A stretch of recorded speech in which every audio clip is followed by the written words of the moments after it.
Assalamualaikum warahmatullahi wabarakatuh. Perkenalkan, nama saya Ma'ruf Aulia Rahman dari kelas Administrasi Bisnis Terapan kelas 1C pagi. Pada kesempatan kali ini, izinkan saya memberikan sedikit penjelasan mengenai fungsi pengawasan dalam ruang lingkup manajemen perusahaan maupun organisasi. Tugas ini merupakan bagian dari PBL Project, tugas akhir semester 1, mata kuliah pengantar ilmu administrasi dan manajemen. Sebelum masuk ke inti pembahasan, izinkan saya memperkenalkan nama-nama dari kelompok saya, dari kelompok 6, kelas ABT 1C pagi. Yang pertama, ada saya sendiri, Ma'ruf Aulia Rahman. Yang kedua ada Putra Raya Aditya. Yang ketiga ada Muhammad Ashraf Rafif. Yang keempat ada Asalifa Nugraha. Dan yang kelima ada Westi Sriwulan Pardede. Baiklah, langsung saja kita masuk ke dalam inti pembahasan mengenai fungsi pengawasan. Pengawasan sebagai tiang utama terhadap fungsi-fungsi yang lain di dalam perusahaan. Pengawasan disebut juga sebagai controlling atau pengendalian. Agar kita bisa sama-sama lebih memahami tentang fungsi pengawasan di dalam sebuah perusahaan, berikut saya berikan beberapa pengertian pengawasan menurut para ahli. Yang pertama, menurut Stoner dan Wenkel, pengawasan berarti para manajer berusaha untuk meyakinkan bahwa organisasi bergerak dalam arah atau jalur tujuan. Apabila salah satu bagian dalam organisasi menuju arah yang salah, para manajer berusaha untuk mencari sebabnya dan kemudian mengarahkan kembali ke jalur tujuan yang benar. Pengawasan ialah suatu proses di mana pimpinan ingin mengetahui apakah hasil pelaksanaan pekerjaan yang dilakukan oleh bawahannya sesuai dengan rencana, perintah, tujuan, atau kebijaksanaan yang telah ditentukan. Hal ini dikemukakan oleh McFarlane dalam buku Handaya Ningrat tahun 1994. Dalam manajemen, pengawasan atau controlling merupakan suatu kegiatan untuk mencocokkan apakah kegiatan operasional di lapangan sesuai dengan rencana yang telah ditetapkan dalam mencapai tujuan dari organisasi. Dengan demikian, yang menjadi objek dari kegiatan pengawasan adalah mengenai kesalahan, penyimpangan, cacat, dan hal-hal yang bersifat negatif seperti adanya kecurangan, pelanggaran, dan korupsi. Kita lanjut kepada bentuk-bentuk pengawasan. Yang pertama ada pengawasan pendahuluan atau disebut juga feed forward control atau steering control. Adalah pengawasan yang dilakukan dengan mendeteksi dan mengantisipasi masalah dari sebuah tujuan yang ada di perusahaan. Pengawasan jenis ini menggunakan pendekatan aktif-agresif dan akan sangat efektif apabila manajer mendapatkan informasi yang akurat dan tepat waktu mengenai masalah yang terjadi sesuai perkembangan lingkungan. Yang kedua ada pengawasan concurrent. Adalah pengawasan yang dilakukan selama suatu kegiatan perusahaan berlangsung. Pengawasan ini berupa screening control.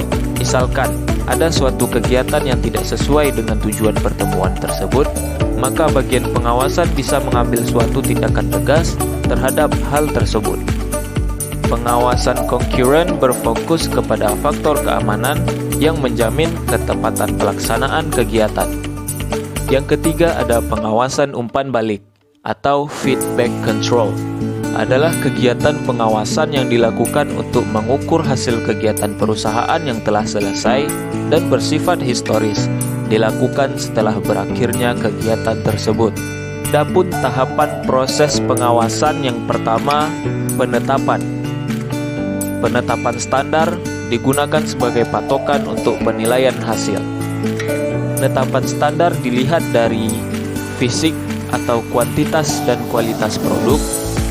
Yang kedua dari moneter atau biaya dan laba. Dan yang ketiga dilihat dari waktu atau kecepatan produksi. Selain itu, perusahaan juga melakukan penetapan terhadap target penjualan, anggaran, market share, margin keuntungan, dan sasaran produksi. Setelah melakukan penetapan, bagian pengawasan melakukan pengukuran pelaksanaan kegiatan.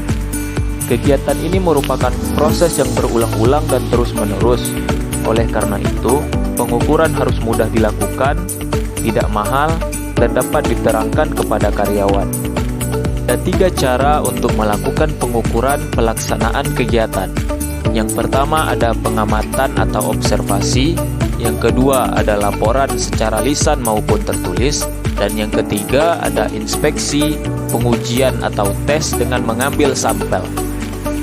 Jika pengukuran telah selesai dilakukan, maka bagian pengawasan bisa membuat suatu perbandingan. Melakukan perbandingan terhadap prestasi atau keberhasilan dengan standar, serta melakukan analisis terhadap penyimpangan yang terjadi.